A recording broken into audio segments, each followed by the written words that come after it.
మేము ఏ స్థాయిలో మొత్తం అందరూ విష్ణువు గారు, మోహన్ బాబు గారు సంకల్పించి మహాయుద్ధం తలపెట్టారో దానికోసం అందరం కష్టపడి పనిచేసాం.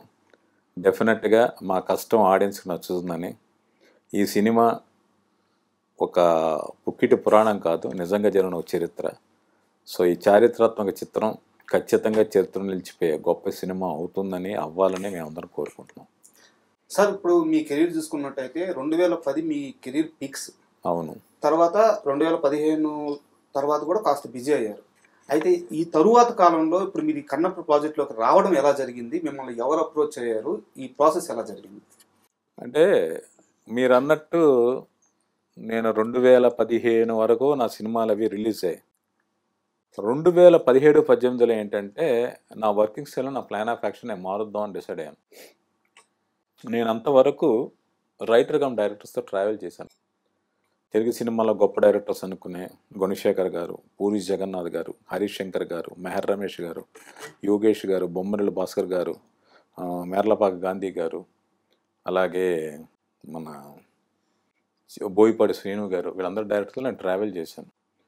స్క్రిప్ట్లో కంట్రిబ్యూట్ చేశాను. కొంతమంది స్క్రిప్ట్ సొసైటీ ఇచ్చారు, కొంతమంది స్క్రీన్ ప్లే క్రెడిట్స్ ఇచ్చారు, కొంత డైలాగ్స్ క్రెడిట్ ఇచ్చారు. నాకు రావాల్సినంత గుర్తింపు రావట్లేదు, నేను నెక్స్ట్ లెవెల్కి చేరుకోవట్లేదు నేను ఫీల్ అయ్యాను. అందుకని 16 తర్వాత నేను తీసుకున్న నిర్ణయం ఏంటంటే నా సొంత కథలతో అప్రోచ్ అవ్వాలనుకుంటూ నేను చేసిన ప్రయత్నాలు. నేను చాలా పెద్ద పెద్ద ఆర్గనైజేషన్ నుంచి అడ్వాన్స్ తీసుకున్నాను. ఉదాహరణకి 2017లో సురేష్ ప్రొడక్షన్స్ రాణా గారితో సినిమా నేను చెప్పిన కథకి అప్పట్లో 200 కోట్ల బడ్జెట్తో ప్లాన్ చేశారు వాళ్ళు. సో దానికి అడ్వాన్స్ ఇచ్చారు, అగ్రిమెంట్ చేశారు. అలాగే ఆదిత్య మ్యూజిక్ సంస్థ నా కథ ఓకే చేసి నాకు అడ్వాన్స్ ఇచ్చింది. అలాగే స్రవంతి రవికిషోర్ గారు, అలాగే 30 రోజుల్లో ప్రేమించడం ఎలా సినిమా చేసిన బాబు గారు, ఇలా ఒక 5-6 సినిమాలు అడ్వాన్స్ తీసి నా కథలన్నీ మెటీరియలైజ్ అయ్యే దశలో కోవిడ్ వచ్చింది. సో అందువల్ల 2-3 ఏళ్ళ పాటు ఉన్న సినిమాలు ఎలా కంప్లీట్ చేయాలన్న తర్జనా భర్జనలో ఫిల్మ్ ఇండస్ట్రీ ఉంది. కొత్త ప్రాజెక్టులు టేకప్ అయ్యే అవకాశాలు లేవు. ఆ 2-3 ఏళ్ళు అనుకోకుండా నా దారి ఎటు మళ్ళిందంటే నేను సరదాగా చేసిన పాడ్కాస్ట్లు, నేను సరదాగా చేసిన యూట్యూబ్ వీడియోలు అనేవి నన్ను ఇంకో మరో దారి వైపు తీసుకెళ్ళిపోయాయి. కాఫీ మజిలీ కథలు. కాఫీ మజిలీ కథలు కావచ్చు, ఇంకా వేరే జనరల్గా నేను చేసే అనాలిసిస్లు కావచ్చు, అవన్నీ కూడా నాకు రచయితగా వచ్చిన గుర్తింపు కన్నా ఈ ప్రోగ్రామ్స్ ద్వారా, ఈ వీడియోల ద్వారా, పాడ్కాస్ట్ ద్వారా నాకు చాలా ఎక్కువ గుర్తింపు వచ్చింది, అంటే సోషల్ మీడియా వల్ల. సో ఆ ప్రయత్నంలో ఉండగా నా ఫ్రెండ్ డైరెక్టర్ యోగేష్ కేఎంసీ గారితో స్క్రిప్ట్ ఏదో వర్క్ చేస్తూ ఉన్నాను. సో ఆ సమయంలో 2022 ఫిబ్రవరి ఒక ఆదివారం మార్నింగ్ ఒక 8:39కి ఒక ఫోన్ కాల్ వచ్చింది. నేను అది ఎవరితో నెంబరు అన్నోన్ నెంబర్, నేను ఆన్సర్ చేయలే. మళ్ళీ ట్రై చేశారు. సరే ఎవరు అనుకుంటూ ఉన్నాను. ఇలా అక్కడి నుంచి మెసేజ్ వచ్చింది. నా పేరు శేషు అండి, విష్ణు గారి మేనేజర్ని. సార్ మీతో ఒకసారి మాట్లాడాలనుకుంటున్నారు, మీకు ఏ టైం కంఫర్టబుల్ అని. నేను ఒకసారి షాక్ అయ్యా. అనుకుని సరే ఎనీ టైం ఓకే సార్ అన్న తర్వాత ఒక గంటకి నాకు విష్ణు గారి నుంచి ఫోన్ వచ్చింది. ఆయన తిరుపతిలో జిన్నా షూటింగ్లో ఉన్నారు. ప్రసాద్ గారు, నేను ఒక 8 ప్రాజెక్ట్స్ ప్లాన్ చేశాను ఒక హాలీవుడ్ స్టాండర్డ్స్లో. నాకు ఎప్పటి నుంచో ది డ్రీమ్, ఒక 8 సినిమాలు ఒక భారీ ఎత్తున చెయ్యాలి, ఒక యూనివర్స్ క్రియేట్ చేసి చెయ్యాలని నా ఉద్దేశం. ఈ ప్రాజెక్ట్కి ఎవరు రైటర్గా ఉంటారో నేను మాట్లాడుతూ ఉంటే ఎవరిని అడిగినా మీ పేరే చెప్తున్నారు. తెలుగు కన్నప్ప కాదు, ఓవరాల్గా ఒక 8 సినిమాలు ఆయన ప్లాన్ చేశారు, ఒక సెపరేట్ యూనివర్స్.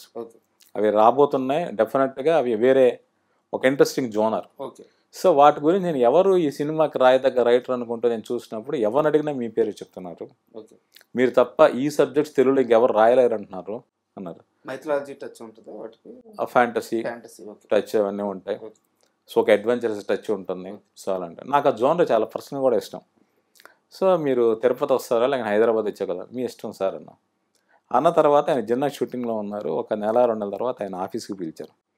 పిలిచి నన్ను నా గురించి చెప్పిన వ్యక్తుల్లో ప్రేమ్ రక్షిత్ మాస్టర్, కొరియోగ్రాఫర్, ఆయన నా గురించి విష్ణు గారికి చెప్పారట. విష్ణు గారు ఒక సబ్జెక్ట్ చెప్పగానే తోటప్రసాద్ ఒక ఆయన ఉన్నాడు, ఇలాంటివి అయితే ఆయన బాగా రాస్తా అని చెప్పి ప్రేమ్ రక్షిత్ మాస్టర్. ఆయన నేను చేసిన చాలా సినిమాలకి ఆయన కొరియోగ్రాఫర్గా పనిచేశారు. అప్పటి నుంచి పరిచయం ఉంది. అంతకన్నా ఇంకొక విశేషం ఏంటంటే నేను రాణా గారు చెప్పిన కథకి ఆయన డైరెక్టర్ కావాలి. ఓకే, రాణా గారు ప్రేమ్ రక్షిత్ మాస్టర్ నమ్మారు. అంటే అంత భారీ సబ్జెక్ట్ చేయగలిగింది. అంటే రాజమౌళి గారు తీసే సినిమాలన్నిటికీ కూడా ఆయన ఓన్లీ కొరియోగ్రాఫర్కే కాదు, అవన్నీ మిగిలిన టోటల్ షూటింగ్లో ప్రేమ్ రక్షిత్ మాస్టర్ పార్టిసిపేషన్ ఉంటుంది. సో ఆ పరంగా ప్రేమ్ రషీద్ మాస్టర్ మీద రానా గారికి చాలా నమ్మకం. అందుకని ఆయన డైరెక్షన్ ఛాన్స్ ఇద్దాం అనుకున్నారు. ఆ ప్రయత్నాలు అవి కూడా జరిగాయి. డిస్కషన్స్ నేను ప్రేమ్ రషీద్ మాస్టర్ దగ్గర కూర్చొని మాట్లాడుకోవడం జరిగాయి. ఆ డిస్కషన్స్ వల్ల ఆయన నాకు మీద కలిగిన ఒక ఇంప్రెషన్ విష్ణు గారికి చెప్పారు. విష్ణు గారిని కలిసాను. కలిసిన తర్వాత ప్రసాద్ గారు మీకు స్క్రిప్ట్ ఇస్తాను, నాకు ఇలాగ 8 స్క్రిప్టులు చేయాలి, సో దాన్ని బట్టి మనం చేద్దాం అన్నారు. సార్ అది కలిసి ఆయన్ని మీకు కబురు చేస్తా అన్నారు. తర్వాత ఆయన షూటింగ్లో ఉన్నారు, జిన్నా షూటింగ్లో కలవాల. నేను ఒక 2 సార్లు మెసేజ్ పెట్టి వాళ్ళ మేనేజర్కి, సరే ఓకే మనం ఫార్మల్గా కలిసి ఇంకా దాని మీద ఫర్దర్గా ఏం జరగలేదేమో, ఇంట్రెస్ట్ లేదేమో అనుకున్నాం. జిన్నా రిలీజ్ అయిన తర్వాత ఒక 2 వారాలకు 3 వారాలకు మళ్ళీ ఫోన్ వచ్చింది, మీరు ఒకసారి ఆఫీస్కి రండి అని పిలిచారు విష్ణు గారు. పిలిచి నేను మాట్లాడుతుంటే ఒకసారి రకరకాల టాపిక్స్ మీద ఆయన కొంచెం ఆశ్చర్యపోయి, మీకు ఎంత నాలెడ్జ్ ఎలా వచ్చింది ఏంటి అంటే, తెలుగు సినిమా ఇండస్ట్రీలో ఒకరిద్దరు చాలా టాప్ రైటర్స్, వాళ్ళ స్థాయిలో మీరు ఆ సబ్జెక్టులో ఏమి మాట్లాడుతున్నారు సార్, సో మనం కంటెస్ట్ చేయాలి, మీరు 3 ఏళ్ళ పాటు నాతో ట్రావెల్ చేయాలి, మీరేందో సినిమా కమిటీ అయితే నాకు ఒక మాట చెప్పి చేయండి అన్నారు. నేను ఆల్రెడీ కమిటీని కొన్ని ప్రాసెస్ గురించి చెప్పి సరే ఓకే సార్ అన్న. సరే రెమ్యునరేషన్ మాట్లాడారు, ఇమ్మీడియట్గా అగ్రిమెంట్ చేయించారు, అడ్వాన్స్ ఇచ్చారు. ఆయన పద్ధతి ఏంటి అంటే, చాలామంది సినిమా రిలీజ్ అయిన తర్వాత కూడా పేమెంట్ బ్యాలెన్స్లు ఇచ్చేవాళ్ళు కొంతమంది ఉన్నారు. విష్ణు గారి ఏంటి అంటే, షూటింగ్ ఫస్ట్ షెడ్యూల్ కంప్లీట్ అయ్యేలాగా ఫైనల్ పేమెంట్ ఇచ్చేయాలి. ఆయన ఏ డేట్ చెప్పారో ఆ డేట్ ప్రకారం పేమెంట్స్ ఇస్తారు ఆయన. ఒక రోజు అటు కాదు ఇటు కాదు. అలాగే షెడ్యూల్ స్టార్ట్ అయ్యే ముందు మన ఫైనల్ సెటిల్మెంట్ జరిగిపోతూ ఉంటుంది.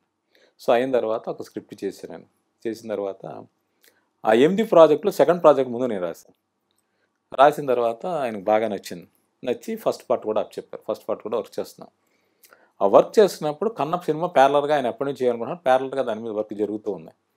ఒకరోజు ఆయనతో పర్సనల్గా కూర్చున్నప్పుడు, వేరే యూనిట్ చేస్తున్నారు దానికి వేరే అంటే విష్ణు గారు కథ దాని మీద 5 ఏళ్ళ నుంచి చాలా కాలం పాటు ఆయన మదన పడుతూ రాస్తూ ఉన్నారు.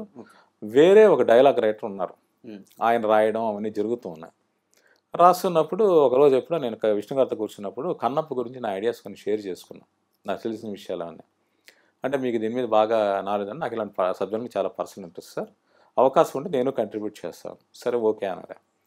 సరే ఇది అయిపోయింది. అయిపోయిన తర్వాత 23 మార్చి 16వ తారీఖు నేను నా ఫ్యామిలీతో తిరుపతి వెళ్ళా దర్శనానికి.